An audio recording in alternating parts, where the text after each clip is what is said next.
વિદ્યાર્થી મિત્રો, મારી યુટ્યુબ ચેનલમાં તમારું હાર્દિક સ્વાગત છે. આજે આપણે સેક્શન એની અંદર પ્રકરણ 10ની ખાલી જગ્યાઓ જોઈશું. મિત્રો, પ્રકરણ 10ની અંદર ખાસ કરીને પાયથાગોરસનો સિદ્ધાંતનો ઘણો ઉપયોગમાં આવે છે. લગભગ ખાલી જગ્યાઓ પાયથાગોરસના સિદ્ધાંતથી સોલ્યુશન આવે છે.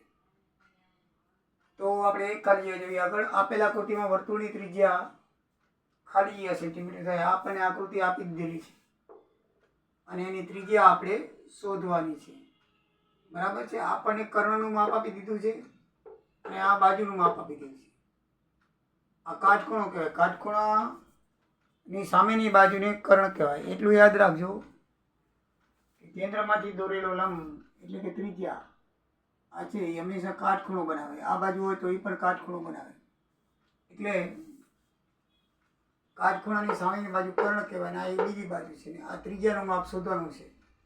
એટલે કર્ણ બરાબર એક બાજુનો વર્ગ વત્તા બીજી બાજુનો વર્ગ એમ પાયથાગોરસનો સિદ્ધાંત આપણને કહે છે. બરાબર છે. તો એ કર્ણ છે એ ઓપી થશે.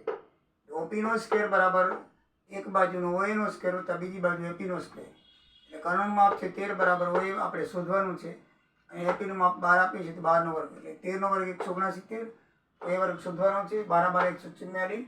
144 આ બાજુ લઈ આવો એટલે બાદ થશે 25 ઓએ સ્ક્વેર. તો સ્ક્વેર કાઢવો તો સામે વર્ગનું કાઢવું પડે તો ઓએ બરાબર 25 નો ઋણ 5. તો ત્રિજ્યાનું માપ 5 જવાબ આવશે. પાયથાગોરસનો સિદ્ધાંત છે મિત્રો, તમે બરાબર ખ્યાલ હશે. ખાલી જગ્યા નંબર 2, કેન્દ્રવાળા વર્તુળને બિંદુ P માંથી જો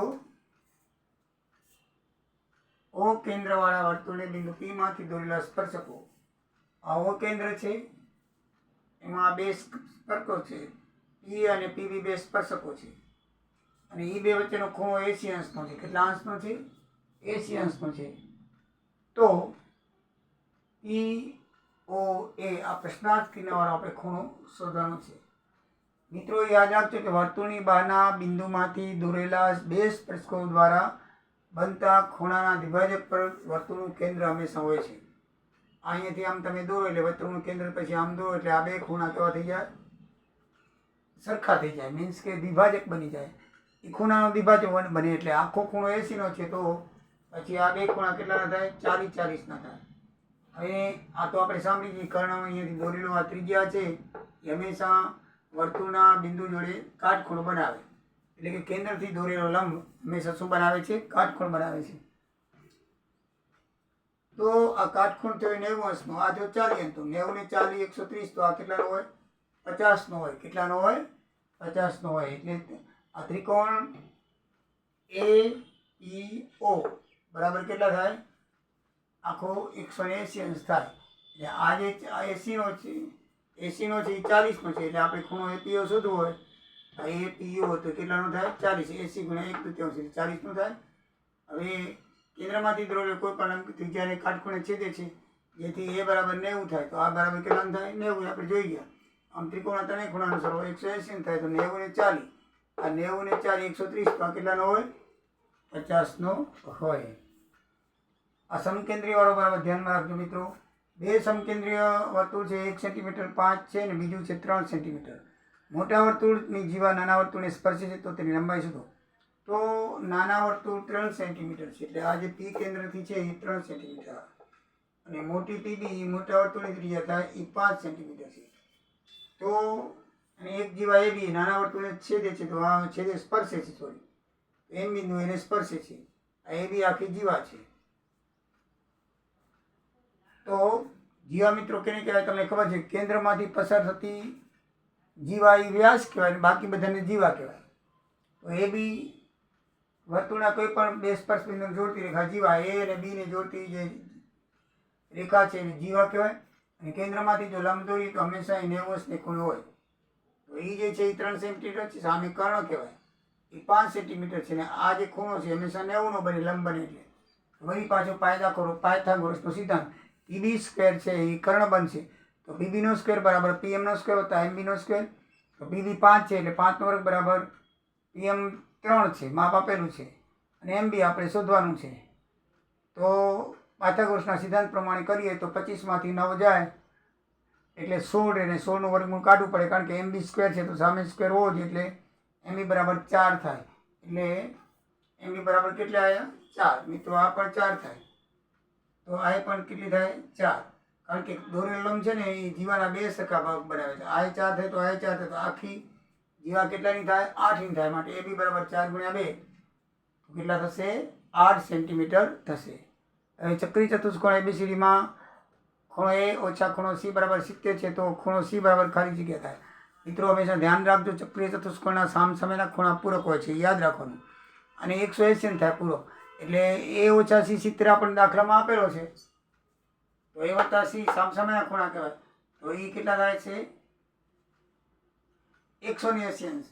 એ પાયથાગોરસના લોપની રીત કરીએ તો વત્તા ઓછા ઉડી જાય. એ બરાબર 2a થાય. 2a બરાબર 250. તો 2a બરાબર 250 તો એ બરાબર કેટલા થાય? 125.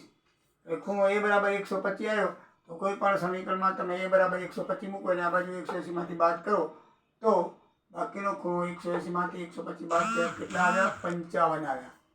કેટલાનો ખૂણો આવશે? 55. આમાં મિત્રો લોપની રીત થશે. 2 સમીકરણ, એક સમીકરણ આપેલું છે, બીજું આપણે સિદ્ધાંતને આધારે, બરાબર છે. 2 ખૂણાનો સરવાળો હંમેશા સામસામેમાં ચક્રી ચતુષ્કોણ તેના શિરોબિંદુ વર્તુળને સ્પર્શે છે. આવો બરાબર છે. આ અને આ 2 સરખા થાય પૂરક, અને આ 2 સરખા થાય પૂરક. બરાબર. સામસામેના ખૂણા હંમેશા કેવા હોય? પૂરક હોય. પૂરક એટલે કેવા? 180 અંશ. કેવા હોય છે? 180 અંશ. એ ઓછા સી 70 આપ્યો તો એ વત્તા સી 180 અંશ થાય. 2 સમીકરણ આપણે બનાવી શકીએ, બરાબર છે. તો લોપનીથી આપણે શોધીએ તો ખૂણો સી બરાબર કેટલો આવે? 55 અંશ આવે. 5મી ખાલી જગ્યા જોઈએ તો ઓ કેન્દ્રિત વર્તુળના સ્પર્શક પી બિંદુનું સ્પર્શ બિંદુ ક્યુ છે. ધ્યાન રાખજો મિત્રો, આકૃતિ દોરવા બરાબર ધ્યાન રાખજો, સમજો. ઓ બિંદુ કેન્દ્રિત વર્તુળના સ્પર્શક પી ક્યુ. આ સ્પર્શક પી ક્યુનું સ્પર્શ બિંદુ એટલે ક્યુ નામ આપણે અહીંયા આપવું પડે, અહીંયા ના આપી શકીએ કારણ કે અહીંયા સ્પર્શ બિંદુ છે. એટલે પી ક્યુનું એટલે આ પી ક્યુ સ્પર્શક છે એનું સ્પર્શક બિંદુ ક્યુ છે તથા ક્યુ આર એ વર્તુળનો વ્યાસ છે. એટલે ક્યુ આર આખો વર્તુળનો શું છે? વ્યાસ છે.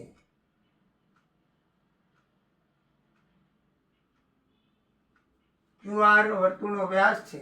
જો પીઓ આર 140 એટલે આ પી ઓ આર એટલે આ ખૂણો કહેવાય. આટલો 140. પીઓ આર કેટલો છે? 140 નો છે. અને તો ઓ પી ક્યુ એટલે કે આપણે ઓ પી ક્યુ એટલે આ શોધવાનો છે. આપણે શું કરવાનું છે? ઓ પી ક્યુ શોધવાનો છે. મિત્રો આ સરળ કોણ બની જાય. જો આખો આમ કરો એટલે આખો સરળ કોણ બને અર્ધવર્તુળનો. તો આ સરળ કોણ સીધી લીટી. સરળ કોણ એટલે સીધી લીટી. એનું ખૂણા નામ થાય આર ઓ ક્યુ. સરળ કોણ સીધી લીટીનો થાય. આ જે સરળ કોણ છે એ સીધી લીટીનો થાય. આર ઓ ક્યુ 180 અંશ થાય. વર્તુળમાં જોશો અર્ધવર્તુળની અંદર તો 180 અંશ થાય. સીધી લીટી અને સરળ કોણ કહેવાય. આ આર ઓ ક્યુ સરળ કોણ કહેવાય. આખો 180 અંશ થાય તો આ 180 માંથી 140 બાદ કરો એટલે ખાલી 40 વધે એટલે આ ખૂણો આવી ગયો આપણને. કેટલાનો બને? 40 નો બને. આપણે લખવું પડે સરળ કોણ આર ઓ ક્યુ બરાબર આર ઓ પી વત્તા પી ઓ ક્યુ બરાબર 180 અંશ. ત્રણેય ખૂણાનો સરવાળો કેટલો થાય? 180 અંશ. તો આર ઓ પી 140 આપેલા છે, પી ઓ ક્યુ શોધવાનો છે તો 180 થાય. 180 માંથી 140 બાદ કરો એટલે એ કેટલા આવશે? 40 અંશનો ખૂણો આવશે. અને કેન્દ્રમાંથી દોરેલ લંબ હંમેશા 90 અંશનો બનાવે તો આ ક્યુ ખૂણો કેટલાનો બનશે? 90. 90 ની 40 130 તો આ કેટલાનો આવે? 50. કેટલાનો આવે? 50 અંશનો જવાબ આવે. ખૂણો પી એટલે આપણે શોધવાનો છે ઓપી ક્યુ. કેટલાનો આવશે મિત્રો? 50 અંશનો આવશે. હવે દાખલા નંબર 6.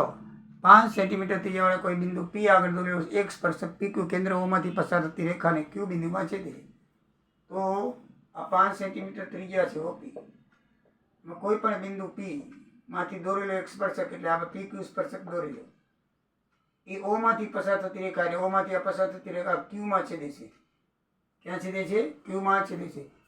ક્યુ બરાબર 12 સેન્ટીમીટર આપ્યા છે એટલે કર્ણનું માપ 12 છે અને બાજુનું માપ 5 છે. તો ક્યુ પી બીજી બાજુ આપણે શોધવાની છે. તો મિત્રો પાયથાગોરસના સિદ્ધાંતનો ઉપયોગ થશે. આવી આકૃતિઓ હંમેશા પાયથાગોરસનો સિદ્ધાંત થાય અને આ ખૂણો હંમેશા 90 અંશનો જ બને. ધ્યાન રાખજો. આમાં ત્રિજ્યા છે ને, આમાં કોઈ પણ તમે આમ ત્રિજ્યા દોરો, ગમે એમ દોરો, આમ કે આમ કે આમ, એ બધી અહીંયા 90 અંશનો જ ખૂણો બનાવશે. કેટલાનો બનાવશે? 90 અંશનો નિયમ છે, બરાબર છે. તો કેન્દ્રમાંથી ક્યાંય પણ લંબ દોરેલો હોય તો એ વર્તુળના સ્પર્શ બિંદુથી એ 90 અંશનો ખૂણો બનાવશે. મિત્રો આમાં ઓક્યુ છે એ કર્ણ થશે, કારણ કે કાટખૂણા સામેની બાજુ કર્ણ કહેવાય. તો ઓક્યુ બરાબર આ બે બાજુ થશે. ઓક્યુ બરાબર ઓપીનો સ્ક્વેર વત્તા પીક્યુનો સ્ક્વેર, 12નો સ્ક્વેર બરાબર 5નો સ્ક્વેર બધા પીક્યુનો સ્ક્વેર, 12 12 144 વત્તા બરાબર 25 વત્તા પીક્યુનો સ્ક્વેર 25. ડાબી બાજુ આવે તો 144 માંથી બાદ કરતો 119 આવે ને સામે પીક્યુ સ્ક્વેર છે તો સ્ક્વેર કાઢી નાખો, સામે વર્ગમૂળ કરવું પડે. આમ તો એનો વર્ગમૂળ નીકળે નહીં, કાઢવું પડે, પણ નીકળતું નથી, માટે 119 શું છે? વર્ગમૂળ નિશાની અંદર રહેશે. તો જવાબ આવશે વર્ગમૂળમાં 119. મિત્રો નેક્સ્ટ વિડીયોમાં પ્રકરણ 11 આપણે જોઈશું. જય સિયારામ, જય દ્વારિકાધીશ. તમારી પરીક્ષા નજીક છે, સાવ 4-5 દિવસ 3-4 દિવસ બાકી રહ્યા છે. મેન તો પરીક્ષા તમારી અઠવાડિયેથી શરૂ થઈ જાય છે. તો મિત્રો મહેનત કરજો, સારી રીતે મહેનત કરજો, વિડીયો જોતા રહેજો, દરેક જગ્યાએથી જોઈ વાંચી અને વિચારીને અધ્યયન કરજો, જેથી પરીક્ષામાં તમને સારા ગુણ મળી શકે. જય સિયારામ, જય દ્વારકાધીશ. સાધુ સરના તમને આશીર્વાદ.